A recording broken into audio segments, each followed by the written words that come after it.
आपकी क्या राय है भैया?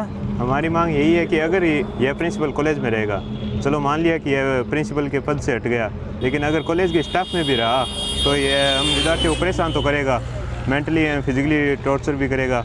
हमारी बस यही मांग है कि इन्हें एपीओ कर यहाँ से निष्कासित किया जाए और कॉलेज से बाहर किया जाए। 31 अक्टूबर को हमने कलेक्टर साहब को शिकायत की थी इस पूरे मामले के बारे में। उन्होंने कमेटी भी गठित कर दी और कमेटी का ऑर्डर 4 नवंबर को आ गया था।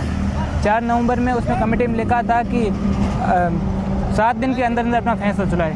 7 दिन के बावजूद आज 2 महीने हो गए, 2 महीने के बावजूद कोई भी फैसला नहीं आया है। मतलब किसी अगर हमारे साथ कोई बंदा कोई बात भी कर रहा है तो ये समझता है कि मतलब ये कंडीशन ये हो गई, प्रिंसिपल को देखते कोई बंदा बात भी नहीं कर सकता।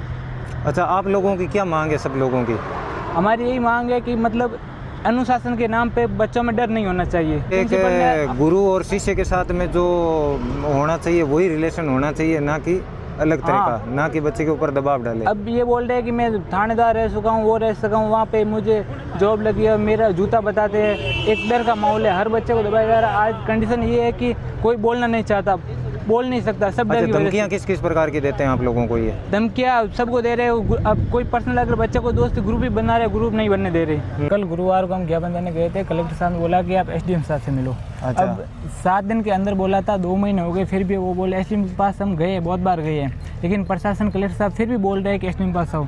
तो कलेक्टर साहब की चुप्पी के पीछे क्या राज है? हम उनसे पूछना चाहते हैं कि आप चुप क्यों हो? 2 महीने के बावजूद भी आप यही बोल रहे हैं कि आप एसडीएम के पास जाओ, बल्कि एसडीएम के हम डेली चक्कर काट रहे हैं एसडीएम को। और आगे की आप सब छात्रों की क्या रणनीति है? क्या आगे कोई धरना? अब हमारी यही रणनीति है कि 2 या 3 दिन के अंदर अंदर अगर हमारे कोई न्याय नहीं मिलता है तो हमें प्रोटेस्ट पर उतरना पड़ेगा। और मैं राजमेश और कलेक्टर साहब और जितने भी प्रशासन है उससे अनुपत्ति करता आगे करता हूँ कि हमें जल्द से राहत मिले, और नहीं तो हमें प्रोटेस्ट करना पड़ेगा और इसके जिम्मेदार प्रशासन और राजमेश होगा। फिर मैं सारा स्टूडेंट गया दिशा मीटिंग में बेनीवाल सर के पास। उनके घर पे भी हमने बहुत बार एप्लीकेशन दिए, ज्ञापन दिए। फिर दिशा मीटिंग में उन्होंने प्रक्रिया को सुचारू रूप से स्टार्ट किया। अच्छा। अब हमने जितने भी इनफ हमारे पास सबूत थे जो इस बंदे को कैरेक्टरलेस, ये प्रिंसिपल के योग्य नहीं है, मतलब आपको मैं वो प्रूफ बता दूँ तो आप ये नहीं कहोगे कि ये बंदा प्रिंसिपल योग्य है। अच्छा, जिस कॉलेज के अंदर गुरु शिष्य का होना चाहिए वहाँ पे प्रिंसिपल के ऊपर प्रेम प्रसंग के भी आरोप आप लोग लगा रहे हो। वो रात को 10-11 बजे तक लड़कियों से चैट करते हैं। अब इनको क्या मतलब है लड़की क्या कर रही है, क्या नहीं कर रही है?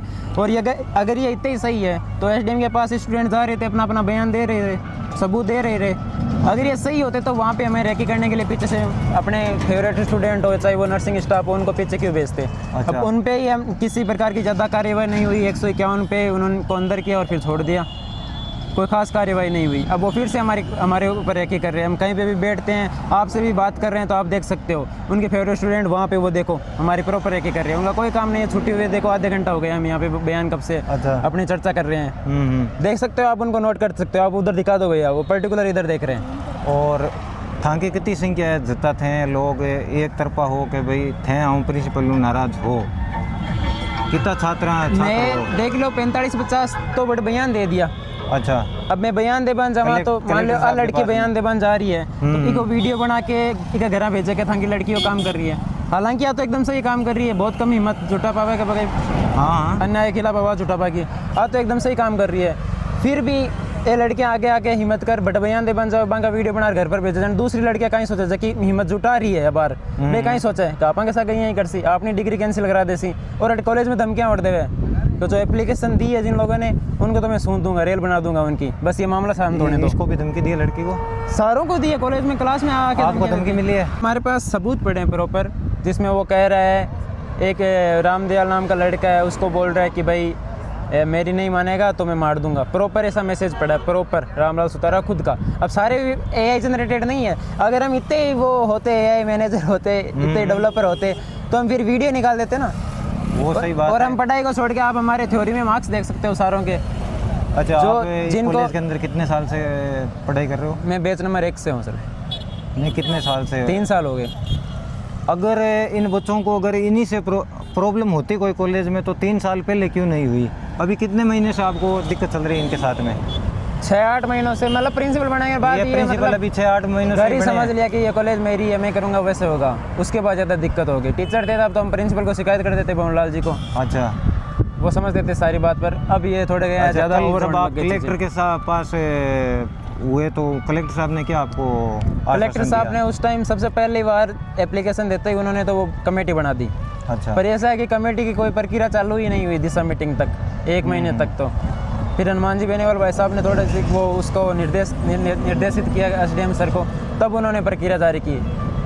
तो वही बच्चों का कहना है कि यहाँ पर जातिवाद चल रहा है, जो यहाँ के प्रिंसिपल है वो जातिवाद बच्चों के कोई एक कास्ट को साथ लेके में- नहीं चल रहा सर। हाँ, जो सारे जो 36 की 36 कौम है, चाहे ये मुस्लिम भाई हो चाहे कोई भी हो, हम कोई एक कास्ट को नहीं, सारों को उनकी टारगेट क्या करें। जाती है? प्रिंसिपल साहब की क्या जाती उनकी है? जांगीड़ है। उन जांगीड़ सारे है। स्टूडेंट्स के आपको एक आधे का नंबर छोड़ दो तो देख लो, सारों के नंबर प्रॉपर गए हैं 20 और से आप ऊपर। लोगों के मार्क्स काटे जाते हाँ, हैं? हमारे मार्क्स काटे गए हैं। हमारे उनसे थ्योरी में से ज़्यादा नंबर है। वो मतलब थ्योरी एग्जाम में फेल हो रहे हैं फिर भी वो टॉप कर रहे हैं। हमारे थ्योरी में ज़्यादा है फिर भी हमारे नंबर कम होते जो हैं। होशियार है वो ओवरऑल पीछे रह रहे हैं। 15% का गैप डाल देते हैं, क्योंकि हम एसडीएम सर के पास वो बयान देने जा रहे हैं, वहाँ पे भी इतना हस्तक्षेप कर रहा है ये बंदा, यहाँ बेटा मतलब वीडियो बना के भेज रहा है हमारे घर पे। तो सपोर्ट तो कहाँ से मिला? हम यही चाह रहे हैं कि भाई जब जल्दी ये से जल्दी- आपके घर पे वीडियो भेज रहा था, आपके घर वाले क्या बोलते हैं आपको? घर वाले वो उस सातर से बोलना बंद कर दिया घर वालों ने। उसके पिता उसको सीधा कॉल करके कह रहे हैं कि भाई मैं तेरे से बात ही नहीं करता, तेरा मेरा रिश्ता नहीं है। अब इतना ये मतलब हमारे पर्सनल रिश्ते बिगाड़ने में लगा है। भाई, अगर आपके साथ में अन्याय हो रहा है तो बच्चों के घर वाले आपको क्यों नहीं सपोर्ट कर रहे हैं? जो अभिभावक है वो क्यों नहीं सपोर्ट कर रहे हैं बच्चों के घर वाले? देखो, आप एक पोस्ट पे हो, आप प्रिंसिपल पोस्ट पे हो, मेरे घर वाले आप कहोगे वैसे ही तो मानेंगे। वो ऐसा सोच सकते हैं ना कि भाई ये एज ऐसी है, इसमें बच्चा ऊपर नीचे हो सकता है, वो तो यही सोचेंगे। तो सिंपल सी बात है, अगर आप एक पोस्ट पे होते हो तो बिलीव हो जाता है। ये अच्छी तो बात है नहीं, हर लड़कियां इनसे कॉन्टेक्ट में जाती है, ये कहते हैं वैसे कर लेती है। वो एक विश्वास होता है ना कि भाई यार सर अपने टीचर है। अच्छा, वो शुरुआत में वैसे ही करता है। चीटिंग एक वायरल हुई थी, वो कौन सी लड़की के मोबाइल से हुई थी? वो उनकी वो जो लड़की वहाँ खड़ी है विमला, उनके फ़ोन से जबरदस्ती मैसेज किए उसको? हाँ, जबरदस्ती वो नहीं बात करना चाहती है, फिर भी प्रिंसिपल साहब उसको जबरदस्ती मैसेज नहीं, इसका एक और सीन है। जो वो एक रेकी में एक बंदा पकड़ा गया था, आरिफ, नर्सिंग ऑफिसर है, पीडी वार्ड में ड्यूटी है उसकी। अच्छा, तो वो क्या करता है, हमारे भाई कॉलेज के प्रोग्राम है, उसमें कोई बाहर वाले का क्या काम है? यदि चीफ गेस्ट हो, हाँ, सही पीएमओ हो तो देखा जाए, उनका क्या काम है? वो हर प्रोग्राम में आते हैं। उससे हमारे स्टूडेंट का विश्वास बनता है ना कि भाई ठीक है, ये हमारा एक पार्ट है। फिर जब भी लड़कियां वहाँ पे ड्यूटी करने जाती है तो वो फिर उनको बोलता है भाई रामलाल जी तो मेरे दोस्ती है, इंटरनल मार्क्स में दिला दूंगा। अच्छा, कहाँ? अब अगर उससे कोई बात नहीं करे तो वो अच्छा, मार्क दिलवा के पास करवा दूंगा आपको। हाँ, वो धमकी देता है कि अगर मेरे से बात नहीं की, और सही बात तरीके- नहीं करी तो आपको फेल करवा दूंगा। हाँ, ये आप लड़कियों से पूछ सकते हो इन सारों से। कोई ऐसी issue नहीं। धमकी देता है वो बंदा जो इस कॉलेज का है ही नहीं, जो इस कॉलेज के अंदर कोई कार्यरत ही नहीं है वो बंदा।